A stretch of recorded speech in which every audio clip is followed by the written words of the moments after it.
رحمن يا رحمن ساعدني يا رحمن maalin walba 5 mar tukada ugu yaraan ma liga aqbala mise liga ma aqbala waa su'aal aad u qiimo badan oo jawaab u baahan nabiga sallallahu alayhi wa sallam wuxuu yiri inna ar-rajula la yusalli 60 sana wama tuqbalu lahu salah qofkiin waxa laga yaabaa inuu 60 sano salaad tukanay oo hal salaad laga aqbali wa la ilaha illa allah bal taas waxa ka sii dana nabiga sallallahu alayhi wa sallam maalin wuxuu arkay nin salaad tukana inuu saan u fiiri wuxuu yiri wallahi qofkan haduu saan ku dhinto wax iska bedeli waay wuxuu ku dhinta asigoo diinta Muhammad aan haysanin Umar ibn al-Khattab radiyallahu anhu wuxuu yiri qofkiin waxa laga yaabaa inuu duqoobo asigoo muslim laakiin hal ragca oo dhameystiran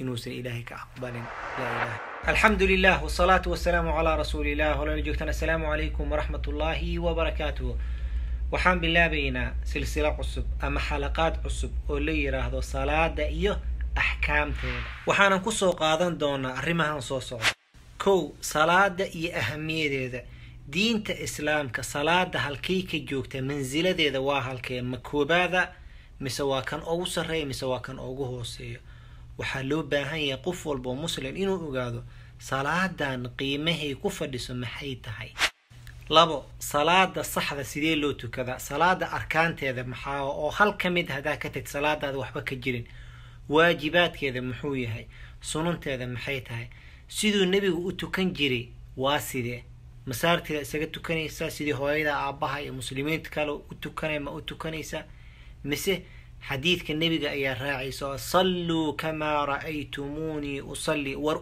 كذا سأي أركتين إنا كذا النبي صلى الله عليه وسلم مركو تكنا محراب كوفولي سو صدتك تقدم بي سدو كذا حدا بس دي كتا صلاة أركان تيدا إي واجبات كذا مصح ذا مسح ذي تنسد حد وحن كشيكين إن قلادات للصمية دتك كذا وحاجر قلادات أي سميان ama markay sujuudsan yihiin ha noqdaan salaada dhaxdeeda ama dharkay ku tukanayeen laftirkooda ha noqoto ama booskay ku tukanayeen ha noqoto qaarna waxa u badan odayaasha qaarna waxa u badan dhalinyarada waxaan ka sheegi doonaa akhtaadaas qaladaadkaas iyo salaada si u dhaawacayso ayaan ka sheegin waxa laga yaabaa hal qalad salaada ku sameysay salaadaada dhan inaan la aqbalin ee iska ilaali akhtaadaas iyo arrimo kale oo ku saabsan salaada ku saabsan hadaba insha Allah walaal qof walba waxaan ka codsanaa inuu la socdo silsiladan si fiican u dhageysto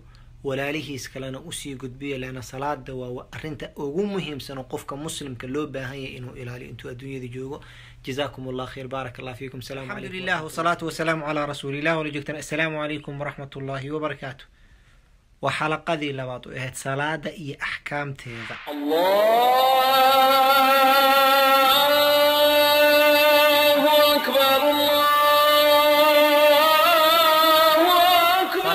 maalin walba 5 mar tukada ugu yaraan ma liga aqbala mise liga ma aqbala waa qofkiin waxa laga yaabaa inuu 60 sano salaad tukanay oo hal salaad laga aqbali bal taas waxa ka sii dana nabiga sallallahu alayhi wa sallam maalin wuxuu arkay nin salaad tukana inuu saan u fiiri wuxuu yiri wallahi qofkan haduu saan ku dhinto wax iska bedeli waay wuxuu ku dhinta asigoo diinta Muhammad aan haysanin Umar ibn al-Khattab radiyallahu anhu wuxuu yiri qofkiin waxa laga yaabaa inuu duqoobo asigoo muslim laakiin hal ragca oo dhameystiran inuu ilaahay barnaamijkan salaada iyo ahkaamteeda waa barnaamij aad u qiimo badan waxaan kaga hadli doonaa insha Allah salaada iyo fadaa'ilkeeda salaadan horta laga hadlaayo halkay joogta fadaa'isheedana waa maxay salaada arkaanteeda tiirarkay ku taaganta waajibaadkeeda oo hadaa mid kamid ah ka tagtay salaadaada ay waxba ka jirin qaladaad ka dhaco dadka tukado salaada dhaxdeeda iyo salaada banaankeeda odayaasha dhalinyarta iyo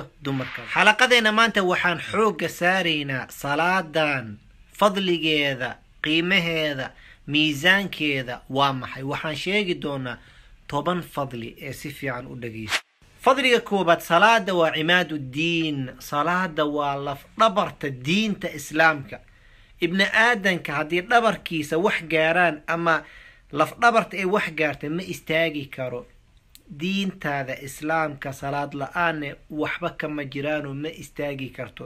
nebiga sala allahu calayhi wasalamna xadiis saxiix oo Mucaad ayuu ugu sheegay. fadliga labaad, salaada dembigaa lagu dhaafaa, maalin walba dembiyaa gashaa. nebiga sala allahu calayhi wasalam axaadiis aad u tiro badan u sheegay, bal mithaaluu bixiyey, example uu bixiyey, wuxuu yidhi ka waran qofkiin hadduu webi hormarayo maalin walba 5 mar qabaysanayo, korkiisa wasakh may leedahay? maya. salaadana waa saasoo dembiga ayay dhaqdaa. fadliga saddexaad, salaada waa nuur. adduunya markaa joogto nuuray kuu noqonay, aakharane nuuray kuu noqonaysaa. nebiga sala allahu calayhi wasalam xadiid wuxuu ku sheegay alsalaatu nuur. fadliga afaraad, salaa waa sila bayna alcabdi wa rabbi. adiga iyo ilaahay xiriirka idinka dhexeeya waa salaadaas. haddaa goysid adiga iyo ilaahay xiriir idinka dhexeeya ma jirto. sidaa darteed waxaa loo baahan yahay salaada inaad ku dadaashid haddaa rabtid ilaahay xiriirkii idinka dhexeeyo inuu wanaagsanaa.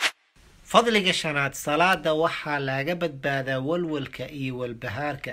nebiga sala allahu calayhi wasalam markuu dhib gaaro kaana yafzacu ila salaa, salaada ayuu ku carari jiray, inuu weysaysto ayuu ilaahay 2 ragco u tukan jiray.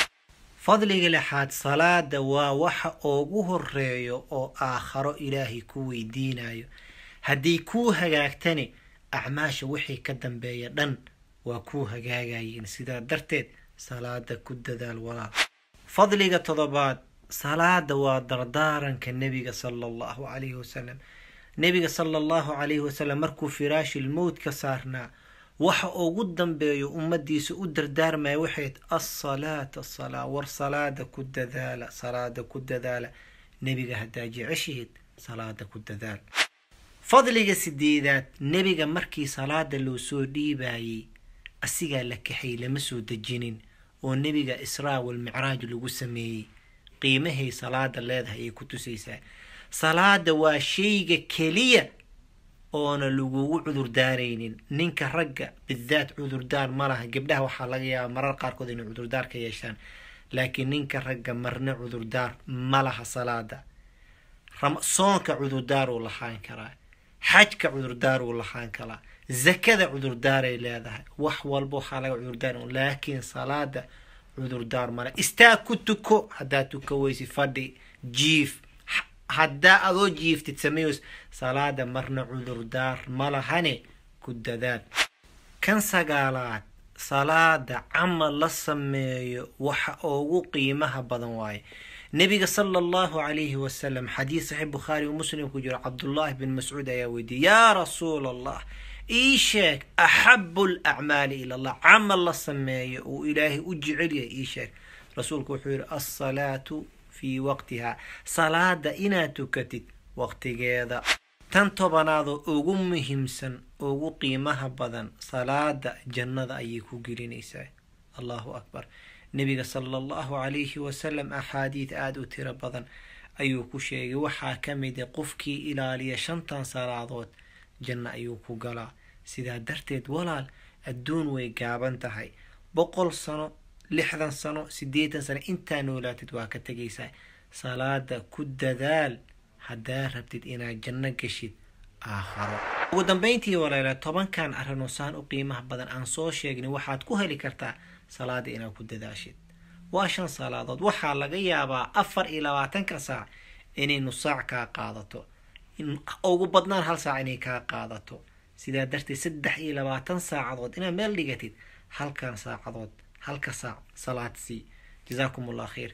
waa inuu biri xalaqada soo socoto, waxaana ka hadli doonaa arkaanta salaada, salaada waajibaadkeeda, oo mid ka mid haddaa ka tagtid salaadaada ay bog tahay, aysan wax ka jirin.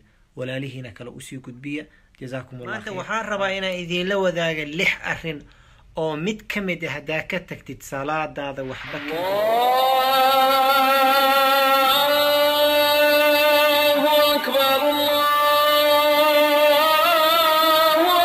salaadan maalin walba 5 mar tukada ugu yaraan ma liga aqbala mise ligama aqbalo.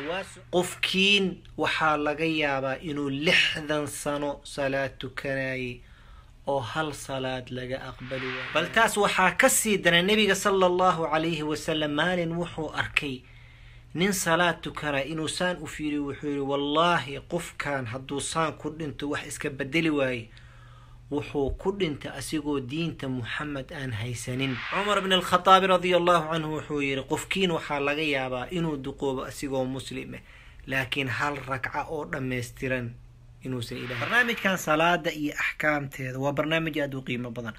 waxaan kaga hadli doonaa insha Allah salaada iyo fadaa'ilkeeda. salaadan horta laga hadlaayo halkay joogtaa fadaa'isheedana waa maxay.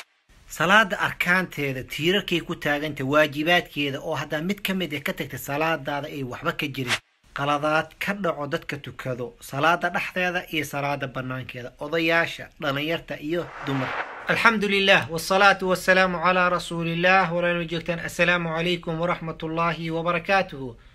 waa xalaqadii saddexaad oo ahayd salaada iyo axkaamteeda. xalaqadii la soo dhaafay waxaan ka soo sheekaynay 10 faa'iido ay leedahay salaada, laakiin salaadan ka sheekaynayna waa salaada saxda ah. salaada loo baahan yahay shuruudeeda in lala yimaado, arkaanteeda lala yimaado, akhtaada ama qaladaadka la iska ilaaliyo. haddaba sidaa darteed maanta waxaan ka sheekaynaynaa shuruud الصلاة. shuruud الصلاة waxaa waaye acmaal loo baahan yahay qofka inuu la yimaado intuusa salaada soo galin ka hor. salaada duhuraa rabtaa inaad tukatid ama casraa rabtaa inaad tukatid, intaadan salaada gelin waxaa lagaaga baahan yahay 6 arrin ku dadaal oo si sax ah u sameey. shardiga koobaad waa dukhulul waqt. salaada tukanaysid waqtigeeda inuu joogo waaye. dadka qaarkood waxay ku leeyihiin salaada duhur waxay soo gashaa 1:00 anigana shaqo waxaa liga rabaa 12:00 intaan la gaarin 1:00 ma tukan karaa. jawaabta waxaa waaye maya. nan Allah subhanahu wa ta'ala wuxuu yiri inna as-salata kanat 'ala al-mu'minina kitaban mawquta. sidaa darteed salaad waqtigeeda ka hor lama tukan karo. salaad walba waxay leedahay waqti ay ku bilaabato iyo waqti ay ku dhamaato. nabiga sallallahu alayhi wasallam waxa baray jibriil salaada duhur mesela waxay soo gashay waqtigan 1:00 kale soo gashay mesela waxay dhamaatay 3:00 kale. intaas inta u dhaxayso waa tukan kartaa, ka horna ma tukan kartid, kadibna ma tukan kartid. shardiga labaad waa satrul awra. qofka awradiisa inuu asturo. ragga iyo dumarka way kala duwan yihiin. gabadha waxaa loo baahan yahay korkeeda dhan inay daboosho waxaan ka ahayn wajigeeda iyo gacmankeeda. labadaas waxaan ka ahayn waa inay daboosho. dharkii ku xiranaysana salaada ku galaysana waa dhar asturaya korkeeda inuu ahaado. dhar korkeeda laga arkayo khafiif kuma tukan karto. ninka raggana sidoo kale waxaa loo baahan yahay korkiisa inuu asturo. awrada ninkana waxaa waaye xudunta ilaa jilibka inta u dhaxayso waa inuu daboolo. garbahana waa inuu daboolo markuu salaada ku jiro. sidaa darteed qof walba waxaa loo baahan yahay awradiisa inuu asturo. haddii awradaada asturneen salaadaada sax ma ahan, allahna kaama aqbalaayo. shardiga saddexaad waxaa waa at-tahaara min al-hadath al-asghar wal-akbar. qofka inuu daahir ka yahay xadadka yar iyo kan weyn. maxay kala yihiin? xadadka yar waxaa kaa kaafinaya inaa weysaysatid. مثلا muqsusha isticmaashay, neefa kaa timid, waa seexatay, waxyaalahaas waxaa kaa kaafinaya weyso. xadath al-akbar wuxuu yahay qabees waaye, waxyaalaha qabeeska waajibinayo. ragga iyo dumarka wax ka dhaxeeya jiro, dumarkana waxay khaas u yihiin jirto. sidaa darteed qofka intuusa salaada gelin waxaa laga baahan yahay inuu daahir ahaado. labada xadadba nabiga sallallahu alayhi wasallam wuxuu noo sheegay ilaahay ma aqbalo salaad aan tahaara lagu tukanin. shardiga afaraad waa tahaarat al-badan. qofka korkiisa inuu daahir ahaado oo nijaasa lahayn. tahaarat al-thawb dharka ku tukanaysid inuu daahir yahay uusan nijaas ahayn. meesha ku tukanaysid inay daahir tahay aysan nijaas ahayn. shardiga afaraad marka wuxuu yahay 3daas meel inaa fiirisid korkaaga inuu daahir yahay. hadday kaadi ku gaartay ama nijaas kale ku gaartay waa inaa dhaqday. korkaas nijaasada kaa gaartay weysada kaama jibinayso, laakiin inaa dhaqday ayaa loo baahan yahay. dhar nijaasne kuma tukan kartid, meel nijaasane kuma tukan kartid. sidaa darteed saddexdaas arrin korka iyo dharka iyo meesha ku tukanaysid waa inay daahir ahaadaan oo aad hubisid intaadan salaada gelin. shardiga shanaad waa istiqbaal alqibla, qofka inuu qiblada u jeesto markaa salaada rabtid inaad tukatid waa inaad qiblada u jeesatid. masaajid haddaa joogtid kama walwalaysa meeshii qiblada kaa jirto. sidaa darteed waxaa fiican dadka inay masaajidka kusoo tukadaan. laakiin masaajid haddaadan imaan karin ama gurigaaga ka fog yahay masaajidka ama cudur kale aad leedahayd gurigaaga ku tuko, laakiin intaadan tukanin fiiri meeshii qiblada kaa jirto, ama telefoonkaaga isticmaal, ama diriska weydii, ama waxyaalaha qiblada lagu ogaado isticmaal. laakiin ogow haddaa meel aan qiblada ahayn u jeesatid adigoo og salaadaada waxba kama jirto. laakiin haddaa raadisid oo u malaysid inay geeskaas kaa jirta ee qiblada geeskaas tahay oo gadaal ka ogaatid salaadii hore ma soo celinaysid, laakiin wixii hadda ka dambeeyo waa inaa ilaalisid. shardiga lixaad waa anniya, qofka inuu la yimaado niyad. salaadaa tukanaysid maxay tahay? niyadan afka lagama dhah nawaytu usalli ma ahan. niyadda qalbiga ayaa ku haysanaysa, maxaluha alqalb waaye. shuruudihii aan soo sheegnay shanta ahaa markaa samaysid oo qiblada u jeesatid waa niyeysanaysa salaadaa tukanaysid maxay tahay? duhur miya, casr miya, maqrib miya, cisha miya? markaa niyeysatida waxaa leedahay allahu akbar ayaa leedahay, waa niyeysatid. taasaa niya la dhahay. niyadaasna waa muhiim. dadka qaarkood waxaa laga yaaba suu u socdo salaaduu gala wuxuu tukanaa ma oga, ama dika nawaytu usalli farda salaati almaqrib wala duhur una tukanaya. salaada markaa gelaysa waa inay niyadaada joogto. salaadaa tukanaysidna waa inaad taqaanid waxay tahay. niyadda waa muhiim, waa salaada tiirkeeda waaye. sidaa darteed qofka intuusa salaada gelin waxaa loo baahan yahay inay niyadiisa joogto, wuxuu tukanayan uu og yahay. waxaa kaloo lagu daraa saddexdan shardi. kan koobaad, qofka intuusan salaada gelin waa inuu muslim yahay, laana gaal ilaahay salaad kama aqbalaayo. tan labaad, qofka waa inuu caqli leeyahay. qofka waalan waajiba kuma aha salaada, laana wuxuu tukanayo ma yaqaano. tan saddexaadna waxay tahay atamyiis, qofkan waa inuu qof qaangaar yahayo wax kala og yahay. sagaalkaasay culamada ka dhigaan. insha allah tacaala intaas waxaa noo dheer arkaani salaa, salaada tiirarkay ku taagan tahay waa maxay. berri ayaan ka sheekayn doonaa hadduu ilaah yiraahdo. walaalaha kale usii gudbi, ha ka bakhiilin, ka faa'iidayso. jazaakum allahu khayran, baarak allah fiikum. maanta waxaan rabaa inaan idinla wadaago arkaani salaa. macnaheeda waxaa waaye tiirarka salaada haayo, oo haddaa mid ka mid ka tagtid salaadaada waxba ka jirin.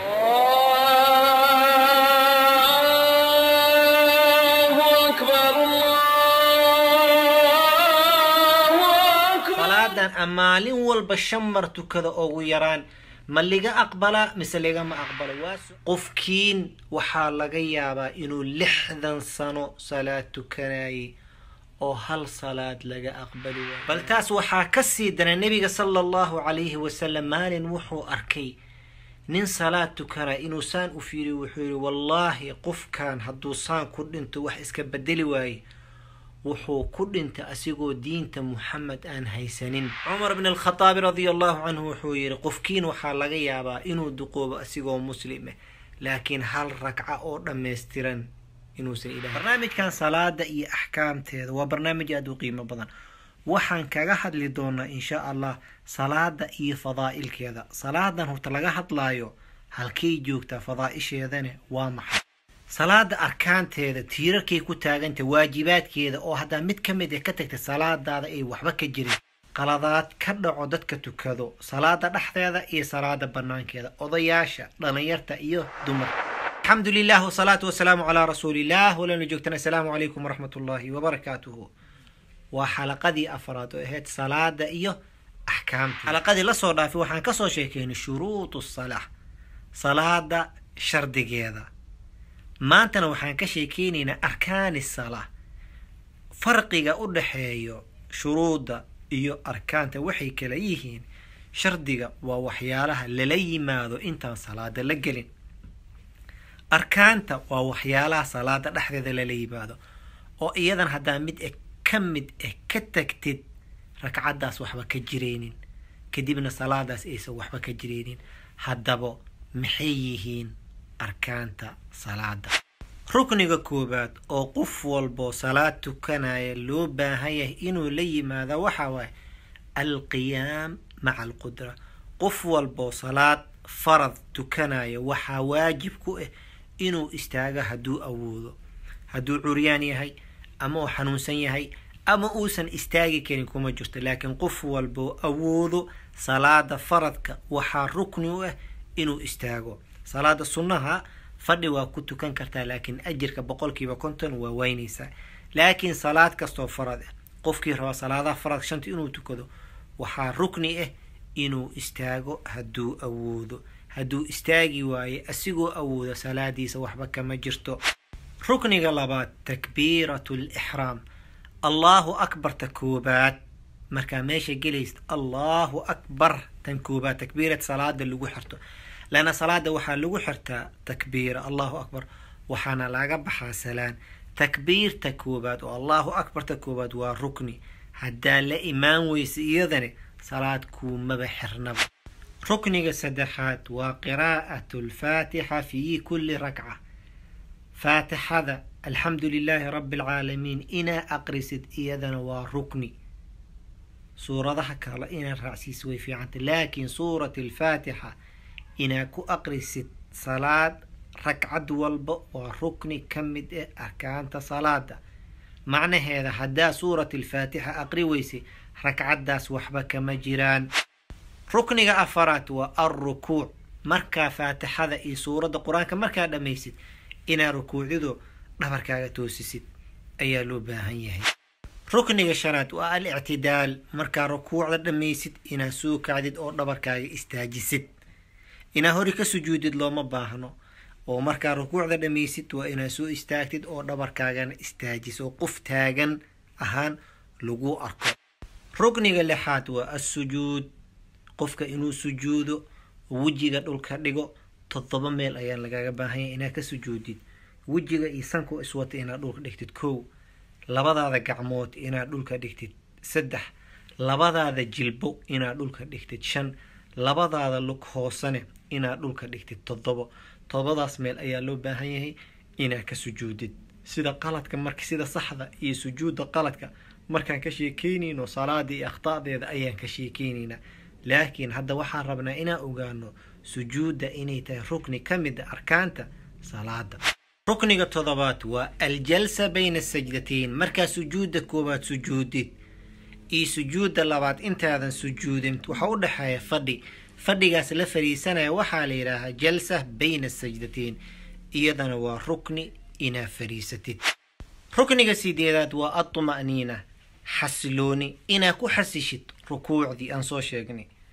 ictidaalkii markaa dhul rukuucda kasoo istaajid. sujuudii fadhiga u dhexeeya labada sujuud.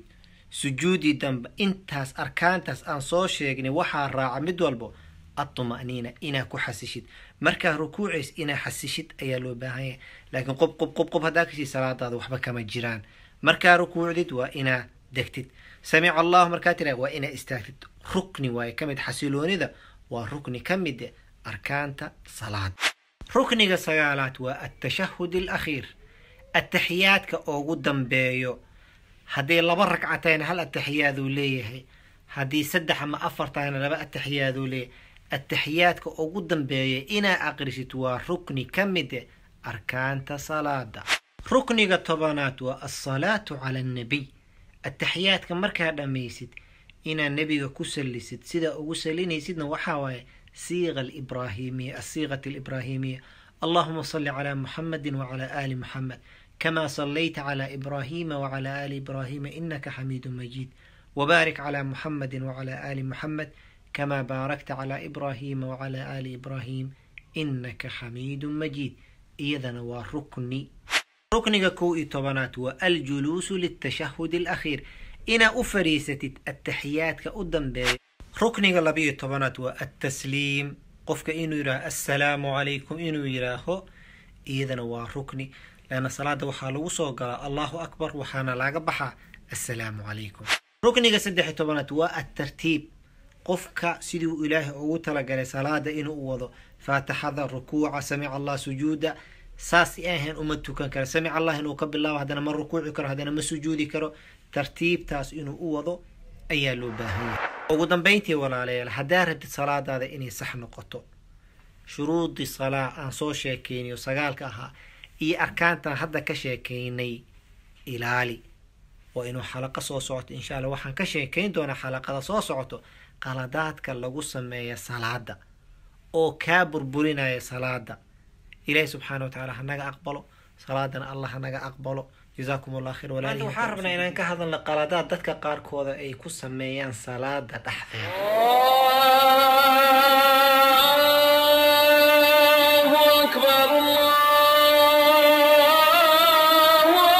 salaadan amaalin walba 5 mar tukada ugu yaraan ma liga aqbala mise liga ma aqbala qofkiin waxaa laga yaabaa inuu 60 sano salaad tukanayay oo hal salaad laga aqbali waayo bal taas waxaa ka sii dana nabiga sallallahu alayhi wasallam maalin wuxuu arkay nin salaad tukana inuu saan u fiiri wuxuu yiri wallahi qofkan hadduu saan ku dhinto wax iska bedeli waaye wuxuu ku dhinta asigoo diinta Muhammad aan haysanin Umar ibn al-Khattab radiyallahu anhu wuxuu yiri qofkiin waxaa laga yaabaa inuu duqoobo asigoo muslim laakiin hal ragca oo dhameystiran inuu sa'idaa barnaamijkan salaada iyo ahkaamteeda waa barnaamij aad u qiimo badan waxaan kaga hadli doonaa insha Allah salaada iyo fadaa'ilkeeda salaadan horta laga hadlaayo halkay joogtaa fadaa'isheedana waa maxay salaada arkaanteeda tiirarkay ku taaganta waajibaadkeeda oo hadda mid kamid ah ka tagtay salaadaada ay waxba ka jirin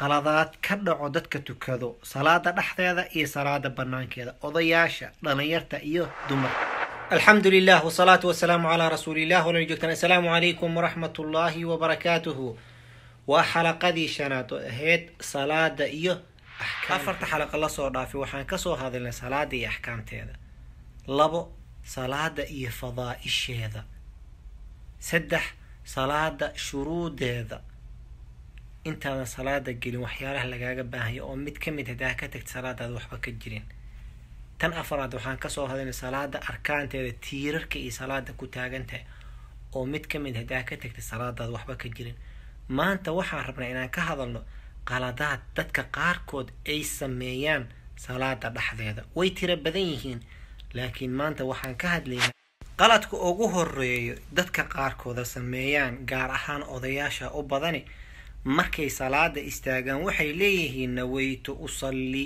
waxay tirinayeen نبينا صلى الله عليه وسلم مركو صلاة قالوا إنه لينك استاج أيو وحود يجري الله أكبر لأن النية وقلبك أفك إن لقده وقالت حدبو اسك إلالي إنا نويت تراهد نبي صلى الله عليه وسلم أي صلاة نبر وحود صلوا كما رأيتموني أصلي ورؤت كذا سائي أركتان أما إيجيدان إنا أتكذو صحابة النبي صلاة كسو ورسيني هل كمد مشي النبي إنو يري نويتو سيدا درتد اسكدا قالت كلابات الحمد لله صومالي ذو بدنو لكن وحيرا سميسو إمامك مركو سورة الفاتحة لما يقول الضالين مركو يراهدو آمين إنا دحنا نولغو تلقاني لكن دادك قاركوضا وحي كدران اللهم اغفر لي ولوالدي وحكرا إنا كدرتد